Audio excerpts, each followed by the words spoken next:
Olá, amigos da TVL, está começando o programa Nossa Gente. Estamos na Semana Santa, domingo de Páscoa, enfim, a comunidade cristã celebra a paixão e morte e a ressurreição de Jesus Cristo. E para falar um pouquinho sobre essa data importante, talvez a mais importante da cristianidade, está aqui o Padre Joãozinho. Padre, mais uma vez, obrigado por aceitar o convite e participar do programa Nossa Gente. Ok. Muito obrigado a você por ter feito o convite. Muito obrigado também ao nosso povo que nos assiste e participa conosco nesse momento pela TV. Falar de Páscoa é muito bom, é interessante, é muito denso, tá? Eu acho que você vai precisar de vez em quando me dar uma segurada para dar uma freada na linguagem. Mas assim, eu gostaria de dizer que celebrar a Páscoa não é uma exclusividade da Igreja Católica, tá? Nem dos cristãos. Ela antecede a nós, ela pré-existe no próprio povo judeu. Tanto é que Jesus é o resultado de uma promessa e ele realiza em si, então, a plenitude pascal.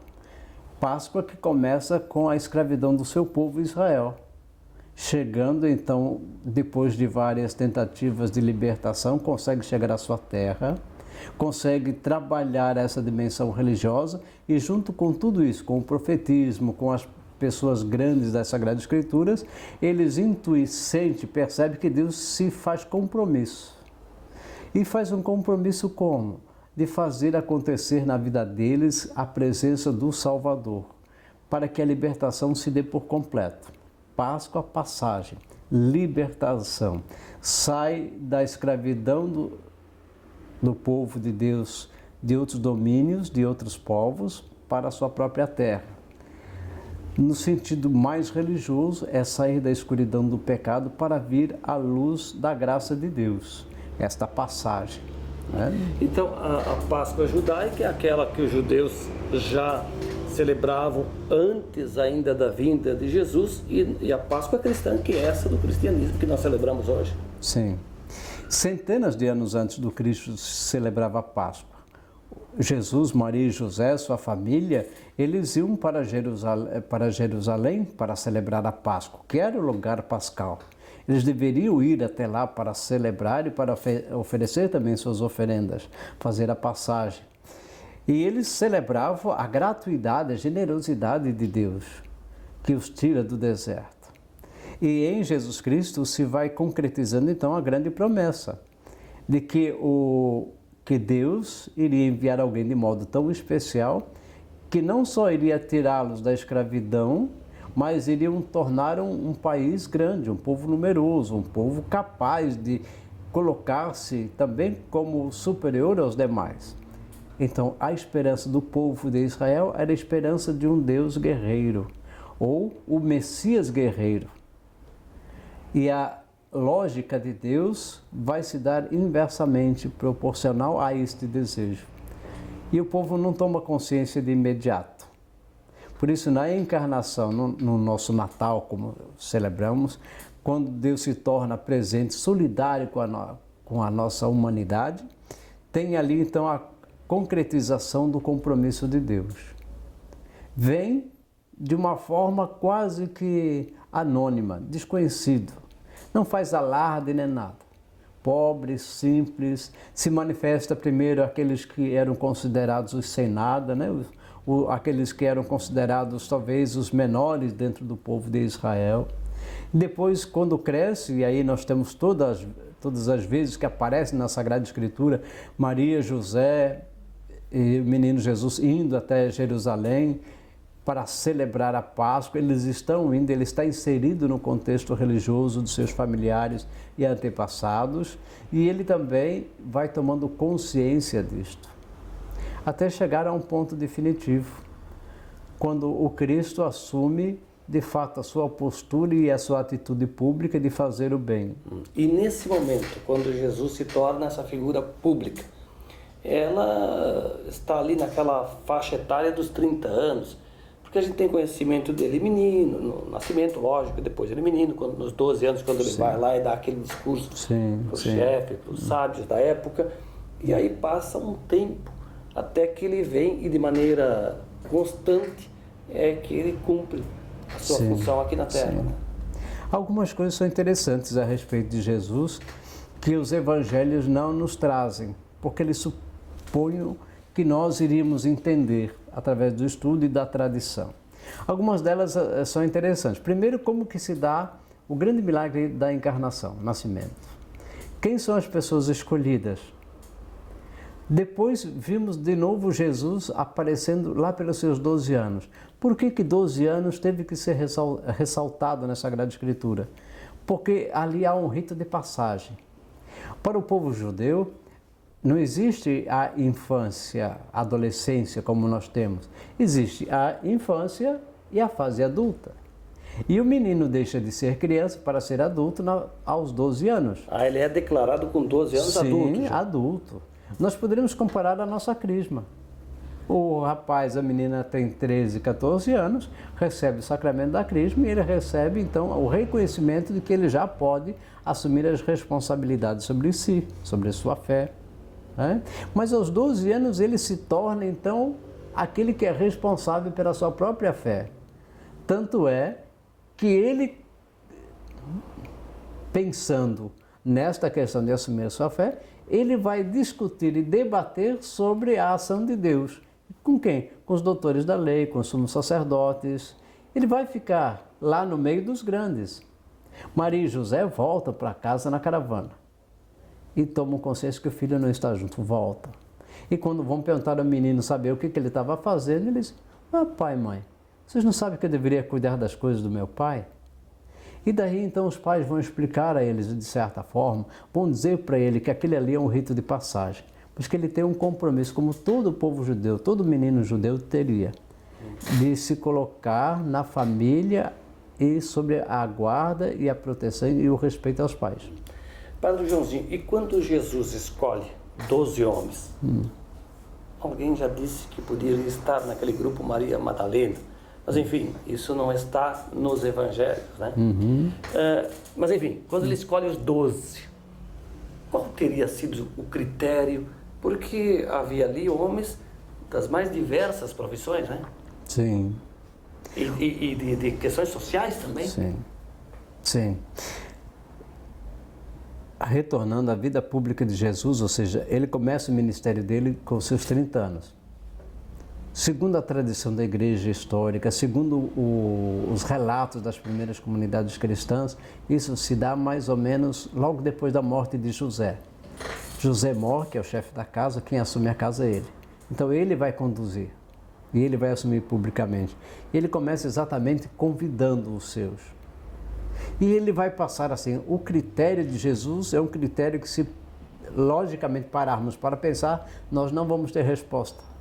Porque se fôssemos nós iríamos escolher doutores, iríamos escolher entendidos de cada área, os melhores profissionais, os melhores intelectuais, os amigos, né? Mas Jesus vai exatamente para aqueles que são um sinal de contradição. O próprio Jesus diz: aquilo que parece ser fraco para o mundo é que será forte. Então ele vai buscar Pedro, um homem trabalhador, pescador, bruto, pouca escolaridade. Ao mesmo tempo ele tem Mateus, que é o coletor de impostos, aquele que sobe na árvore e diz: Mateus, desce daí, eu vou passar na sua casa. Ele vai chamando. Então ele tem desde um pós-adolescente, que é João Evangelista, até Mateus, e depois ainda, quando a comunidade começa a se organizar, nós temos a chamada de Paulo. Paulo, quando persegue a igreja, ele vai dizer de si mesmo, ele vai ver que ao seguir os cristãos, ele se dá conta, ele cai, ele se depara com uma grande luz. Que luz é esta? É a visão do extraordinário, é a visão do próprio Cristo, que diz para ele: Paulo, Saulo, Saulo, por que você me persegue? Então, assim, são homens das diversas áreas e diversas situações, até com reputações duvidosas. Agora, Jesus, principalmente depois da idade dos 30 anos, ele começa a ter uma vida pública presente. Sim. Ele aparece em eventos, reúne multidões, faz milagres, né? ressuscita até mortos, no caso de Lázaro, né? Sim. E aí começa o seu trabalho, onde de certa maneira alguém poderia dizer que era um revolucionário, alguém que estaria afrontando inclusive o Império Romano. E aí começa inclusive a perseguição. Sim. E mais tarde ele vem a ser julgado. Perceba bem, a figura de Jesus é uma figura que causou estranheza para alguns e alegria para muitos. A estranheza ou a desconfiança exatamente para aqueles que estavam ou tinham já construído a sua vida sobre um patamar sociopolítico ou religioso. É uma questão assim, muito concreta. Está crescendo no nosso meio uma figura carismática que tem o dom de agregar as pessoas, que faz o bem, orienta as pessoas para isto ou para aquilo. E para ele não há nada que o prende, nem as leis de um sábado, nem isto ou aquilo, mas ele vai falar sobre o amor, sobre a caridade, e as suas palavras são acompanhadas com sinais fortes, que é a cura de leprosos, que é a questão de poder devolver a visão, são os doentes que ele toca e ficam curados, mortos já há 4 dias, como é a questão de Lázaro, que voltam à vida.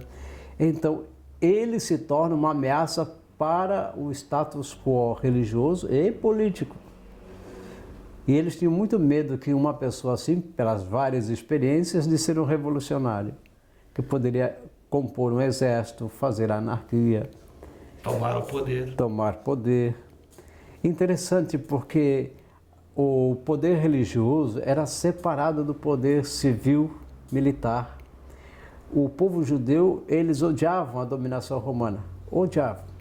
Eles não se viam como unidos. Mas, por medo de perder os seus privilégios, eles se unem. E um quer fazer o outro julgar e condenar o próprio Cristo. Tanto que eles pedem, os judeus, a crucificação de Cristo. E aí temos um outro fato interessante. Ele vai a julgamento, ele é condenado exatamente pelo bem que fez. Ele se disse ser filho de Deus, ele curou em dia de sábado, ele disse que iria destruir aquele templo em 3 dias e edificaria. Não entenderam a linguagem dele, mas foi julgado em cima dessas questões.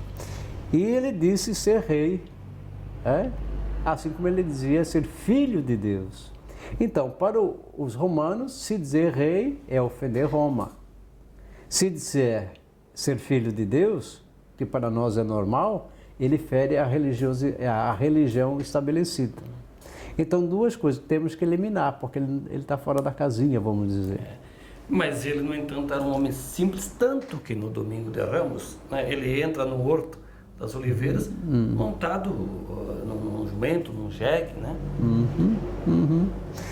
Você sabe que aí também tem um sentido muito bonito, porque quando se chegava ao rei, se chegava à questão de ir em cima de um animal.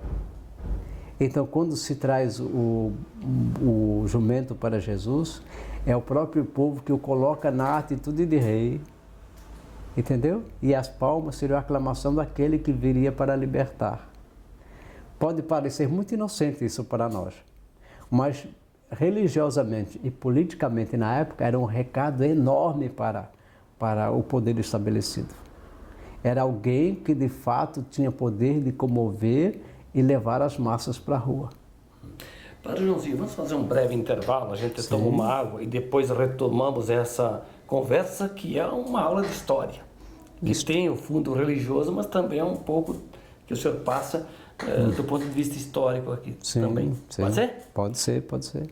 Padre João Leite e o Padre Joãozinho aqui da paróquia Nossa Senhora Imaculada Conceição da Vila Nova, falando um pouco sobre a Semana Santa, a Semana da Paixão e Morte e Ressurreição de Jesus Cristo. Vamos ao intervalo e logo, logo estaremos de volta. Fique ligado.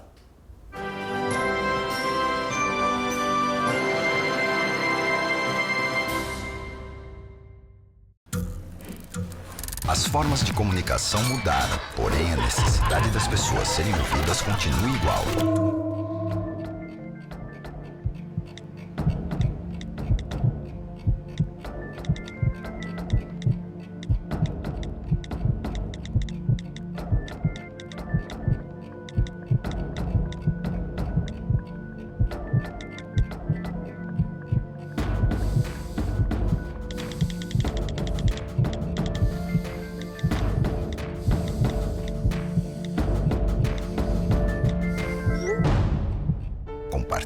com o CVV aquilo que você não divide com ninguém.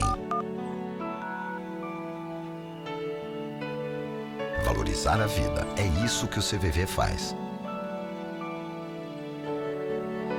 Ligue 141 ou acesse cvv.org.br e receba apoio emocional.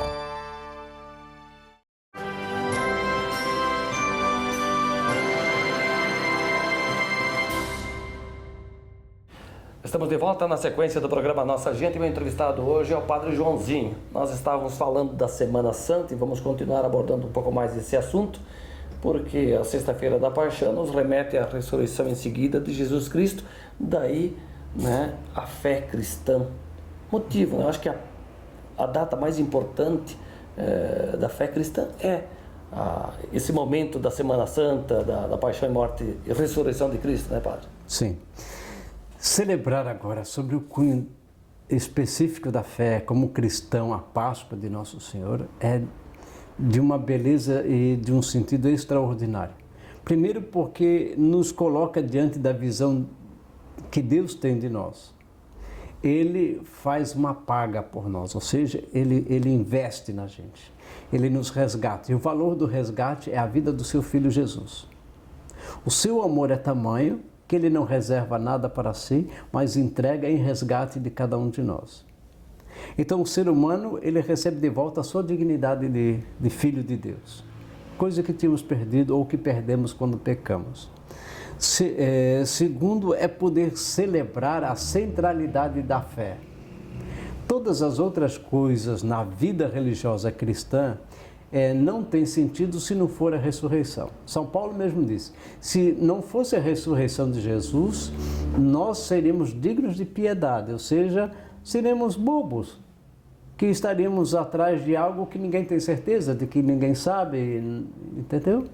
Então assim, mas por causa da ressurreição, por causa do testemunho da ressurreição, todas as outras coisas em Jesus Cristo tomam sentido, e a nossa própria vida toma sentido. Ao mesmo tempo que nós estamos celebrando isso, estamos celebrando a nossa libertação pessoal. Somos homens livres. Somos homens que temos como fundamento o amor que se entrega, o amor que se doa. É a lógica ao contrário. O mundo diz que é bom ter para si, guardar para si, e o próprio cristianismo no Cristo diz, o que eu tenho não me pertence, eu entrego livremente. Eu dou, eu me realizo, me completo, me torno feliz na entrega que eu faço. Então, celebrar bem a Páscoa, os 3 dias, principalmente que a gente chama de Tríduo Pascal, a Quinta-feira Santa, a Sexta, né, da Paixão, e o Sábado Santo da Páscoa e Domingo, ele se torna a centralidade da fé e ao mesmo tempo que nos leva a uma reflexão muito profunda. Olhar e poder bater a minha vida diante daquilo que creio, neste Deus que eu creio. Eu estou em dívida ou eu estou legitimamente de acordo e vivendo conforme me pede? Então é um momento de reflexão e de conversão pessoal também. Agora, Padre, tem algumas coisas que nos remetem à tradição, outros detalhes importantes, que são os costumes, hábitos. Eu queria fazer um pinga-fogo até para tirar a dúvida do telespectador ou acrescentar para quem já conhece. Por exemplo, a Sexta-feira Santa, um dia de silêncio absoluto, um dia onde não se come carne vermelha, onde se faz jejum, né? Qual é o significado desse comportamento, dessa regra? O significado desta regra é a solidariedade. Eu entro em passe, ou seja, eu entro dentro da paixão do Cristo. Eu entro dentro do seu sofrimento. E nós não temos como participar de uma dor e um sofrimento se a gente não estiver em comunhão com isto. E como é que eu poderia sentir esta dor ou esta paixão? Primeiro, me negando, ou talvez entregando aquilo que eu gosto muito. Por exemplo, música, som alto, ficar quieto, por exemplo, é muito difícil para as pessoas ficar quieto, fazer silêncio, ouvir a voz do interior, do coração da gente, é muito difícil. Somos também levados pela questão do prazer, por exemplo, da alimentação, uma boa carne, bom churrasco, uma boa comida. Algumas pessoas trocam a carne, que é o bifinho ali, ou a carne moída, almôndegas, né? Pelo bacalhoada, essas coisas. Olha, gente, se você vai trocar a carne pela bacalhoada, eu digo assim para você, você come a carne e me manda o bacalhau. Porque seria muito mais interessante comer a carne do que o bacalhau, nesse sentido. Né? Então, assim, o sacrifício significa participar da paixão com Cristo. Eu deveria comer muito simples naquele dia. Eu deveria comer só o necessário. Assim, as crianças, não muito pequenas, mas os adolescentes, os jovens, os adultos. Quem está doente ou quem já passou dos 65 anos, não se pede esse sacrifício. Mas seria interessante pensar assim, eu vou me abster disto. Né? Porque essa questão da abstinência de carne, um pouco mais na antiguidade, esse era o costume, não se comia durante os 40 dias da quaresma. Exatamente, nós fomos perdendo alguns hábitos como família, como tradição de fé. Hoje se recomenda que a gente tenha algum ato de abstinência nas quartas-feiras e nas sextas-feiras durante a quaresma. Nossos pais, nossos avós, com certeza, eles experimentavam isso durante a quaresma inteira. E o senhor lembra, lá na sua infância, que não tinha domingueira, não tinha baile durante a quaresma, só no sábado de aleluia que era retomada essas bailantas, e a gente falava aqui da comilança, do bom almoço, aí sim no domingo de Páscoa. Sim. Olha, não se permitia, na igreja não poderia ser feito casamentos, por exemplo, durante a quaresma. Não se tinha casamentos, era uma coisa muito rara ter um casamento. Então, assim, para se evitar toda e qualquer oportunidade de festas. Havia uma tradição, acho que isso até é brincadeira, mas tinha no dizer do povo que aqueles que iriam para os bailes durante a quaresma dançavam com o cara que tinha pé redondo. Ou seja, aquele que tinha o pé semelhante a um pé de boi ou de cavalo, né? Isso para dizer, ou para colocar medo tanto nos rapazes quanto nas moças, que o demônio poderia estar no salão. Né? Então, assim, claro, isso são lendas, são contados antigos, são mais brincadeiras, mas era o jeito que eles tinham de nos fazer acreditar e nos abster também, segurar com mais respeito. O meu pai não deixava a gente brincar na terra. Quando éramos crianças, ele falou, não brinca na terra, não mexe na terra. Hoje, na sexta-feira santa pelo menos, porque hoje a terra está chorando. E o senhor falou no seu pai, eu falo do meu, que ele dizia assim, né? Que na sexta-feira ela pedia para que a gente fizesse silêncio. Escute, nem os pássaros cantam, né? Como nos outros dias. E a gente prestava atenção, parecia assim, que estavam calados. Né? Impressionante, né? Parecia, de fato, se calavam, não sei. Mas, enfim, era tão apegado, né? Sim. Aliás, por falar na questão de costume, hábitos, a igreja, eu acho que até hoje, não tenho certeza, porque frequento a igreja e vejo, os santos são cobertos, né? Durante esse período de quaresma. Isso, em alguns lugares ainda tem o hábito de cobrir todas as imagens. Como é que chama? Velatio, né?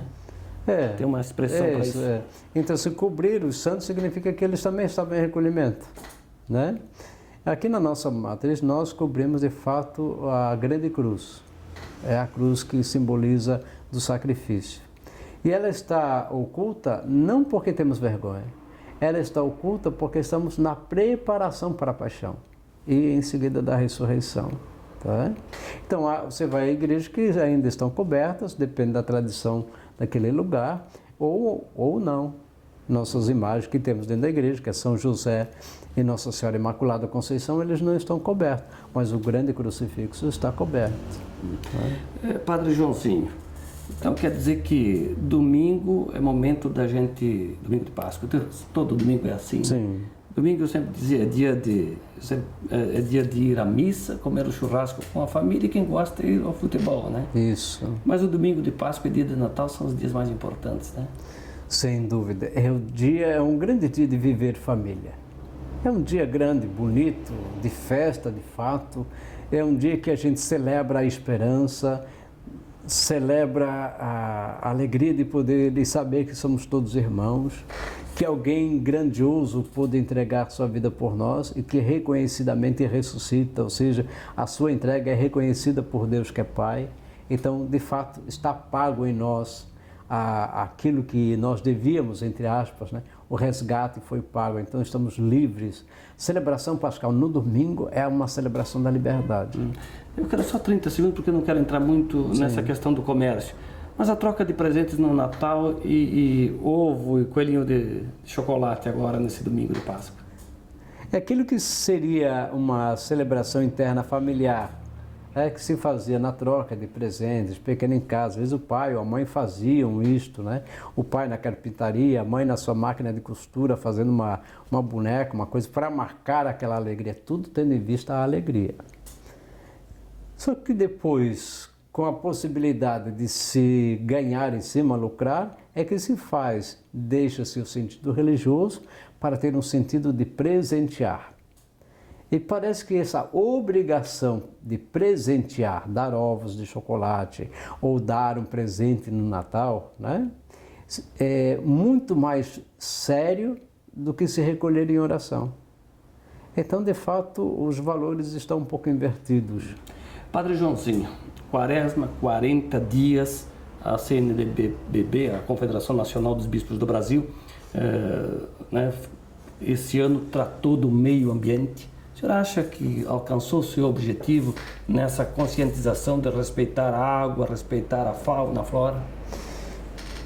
Estamos num processo de poder conversar com os poderes públicos e caminhar também na reflexão sobre a questão do meio ambiente. A Igreja, quando traz este tema do meio ambiente, significa que nós estamos relembrando um compromisso que Deus nos deu no ato criador. Além de crescer e multiplicar, Ele disse: dominai a terra, cuide da terra, trabalhe a terra. E trabalhar a terra é cuidar para que ela possa ser ela mesma. E naquilo que ela é, dar a nós a própria vida.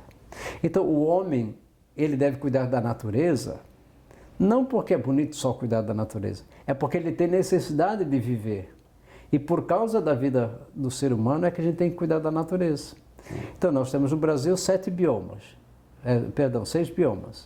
E todos eles muito importantes, com características próprias, com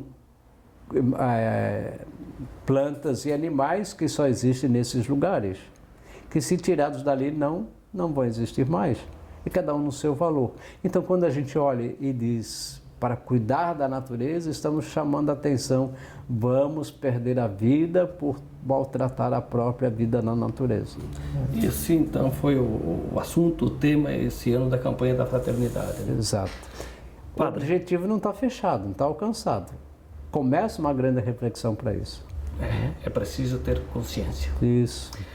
Padre Joãozinho, quanto tempo o senhor está no ministério do sacerdócio? Rapaz, neste ano, em dezembro, vão fazer 29 anos de ordenado aqui mesmo na Paróquia Imaculada Conceição. Sou filho de Blumenau, sou filho ali da Rua Curitibanos, né, aqui da Vila Nova. Fui ordenado aqui, deitado no chão desta igreja, onde tive a alegria de poder voltar depois de tanto tempo fora, trabalhando fora, voltar para trabalhar aqui. Então, quando eu falo da Imaculada, quando eu falo desta igreja, trabalhamos para organizar a comunidade, trabalhamos para fazer as coisas aqui, pode ter certeza que quem me ouve, por ser filho daqui, eu faço isso como se eu estivesse fazendo na minha casa. Padre Joãozinho, muito obrigado. Feliz Páscoa. Igualmente. Tudo de bom. Padre Joãozinho, o João Leite, que é o responsável aqui pela paróquia Nossa Senhora Imaculada Conceição, na Vila Nova, foi o nosso entrevistado hoje. Não para contar a sua história de padre, a sua história de vida, mas para falar sobre a história de Jesus Cristo, falar sobre a Semana Santa, o domingo de Páscoa, para que a gente pudesse assim entender um pouco mais sobre esse mistério da fé cristã, e dos hábitos e costumes também que nos levam a celebrar todo o ano a Páscoa. O programa Nossa Gente vai ficando por aqui. Eu te convido para que você, meu amigo, minha amiga, continue ligado aqui na programação da TVL. A todos um grande abraço e até a próxima.